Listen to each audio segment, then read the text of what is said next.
Entrevistas. Así es, vamos a continuar.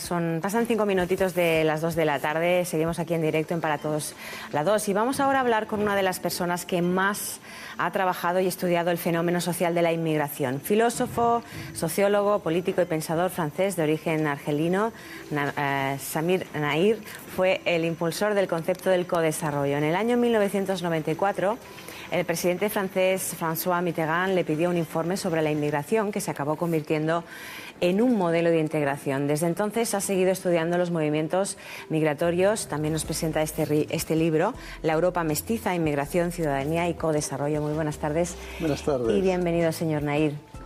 Es un placer estar con vosotros. También contamos con la presencia de nuestro compañero Jorge de los Santos, artista plástico y colaborador habitual de Para Todos la 2. Muy buenas tardes, Jorge. Buenas tardes. La inmigración no tiene que ser vista como un problema, sino como un fenómeno inevitable en Occidente, ¿no? ¿Podríamos hacer una primera reflexión sobre esto, Jorge? Sí, planteando un poco los términos así como más sencillos o más elementales.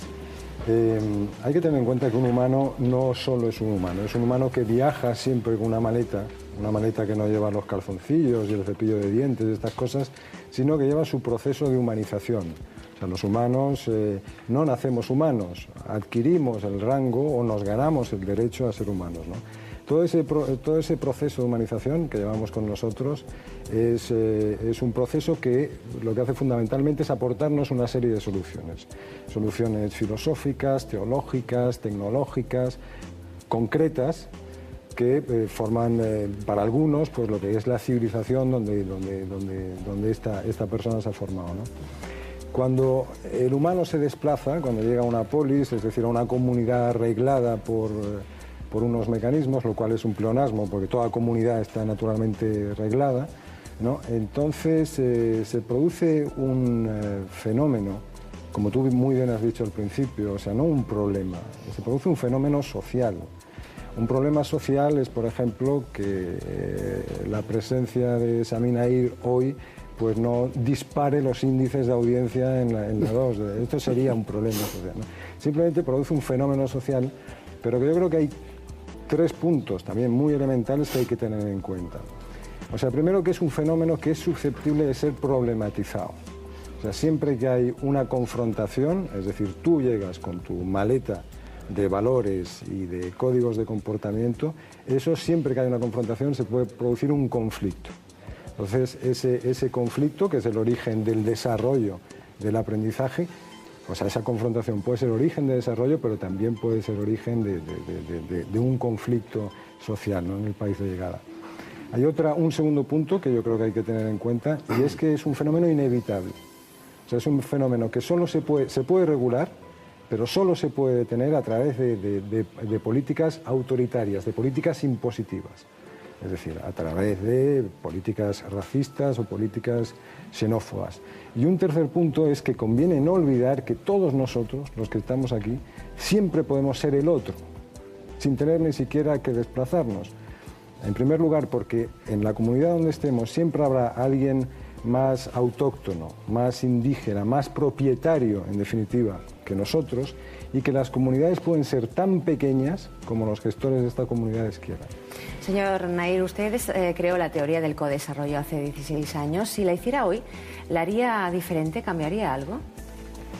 Mira, el problema es, primero, entender cómo se plantea la cuestión de la inmigración. La inmigración plantea fundamentalmente 3 tipos de cuestiones importantes. La primera cuestión es la llegada en el país de acogida de una población de gente no homogénea, porque hay muchas diferencias entre la gente que llega, diferencias tanto, digamos, de país de origen como de estatus social y de nivel cultural, y considerar entonces que esa inmigración no es un conjunto, son primero personas, y personas que por varias razones se encuentran en la sociedad de acogida, en barrios donde encuentran otros inmigrantes que les puedan ayudar a integrarse. las comunidades existentes de inmigrantes aquí son un vector, en realidad, digamos, de acogida mucho más importante que el conjunto de la sociedad. Entonces, ¿cómo se plantea el problema de la inmigración? El problema de la inmigración, el fenómeno de la inmigración, diríamos, yo esta palabra la utilicé en los años 90 y tienes toda la razón. Hay una cuestión entonces de integración, cómo esas personas se van a integrar en el país y se van a integrar de dos modos, o por quedarse extranjeros o por volverse ciudadanos del país de acogida. Todos los datos que tenemos demuestran que la inmensa mayoría de la inmigración viene en realidad para quedarse, sobre todo desde que en los años 70 y 80 hemos desarrollado la problemática de la reagrupación familiar en los países europeos. Segundo, plantea también la cuestión de las identidades. ¿Con qué identidad van a vivir? Porque gente viene, no son mercancías, no son objetos, vienen con algo, digamos, en el cerebro. Su concepto de lo sagrado, su concepto de lo humano, su concepto de los usos y costumbres, y tienen que negociar de manera permanente esa identidad interna con las identidades o con la identidad de la ciudad de acogida. Eso es muy difícil. Y es muy difícil tanto desde el punto de vista del inmigrante que siempre tiene que negociar, como de la sociedad de acogida que los ve de manera muy exterior y a veces, si no a menudo, como una amenaza para su propia identidad. Y ahí tenemos el problema, digamos, del acceso a la ciudadanía. Y el tercer problema es el del codesarrollo. Usted da mucho protagonismo a los poderes públicos para conseguir la multiculturalidad y la convivencia, la buena convivencia, ¿no? Es decir, ¿usted cree que la inmigración es tratada como un problema por una parte de los gobiernos que culpan a los ciudadanos? ¿Los países receptores realmente, como Francia, Alemania, España, están preparados para esta situación? Siempre las migraciones han existido y no hay un país europeo cuya hoy en día prácticamente el 30% de la población proviene de los flujos migratorios. En Francia, más del 60% de la población tiene antepasados inmigrantes, españoles, italianos, griegos, etcétera, etcétera. Siempre los flujos han existido y no existe en Europa hoy en día una sociedad pura, eso no existe. España es un nuevo país de inmigración y ha experimentado estos últimos 10 años, digamos, una llegada importante de inmigrantes y está negociando la integración de estos inmigrantes. Lo que hay que entender bien es que no existe un modelo de integración. Cada país, en función de sus señas de identidades, de su propio genio, tanto cultural, político como lingüístico, tiene que encontrar las vías para hacer de esa gente que hoy en día es extranjera los ciudadanos de mañana. Es el reto fundamental.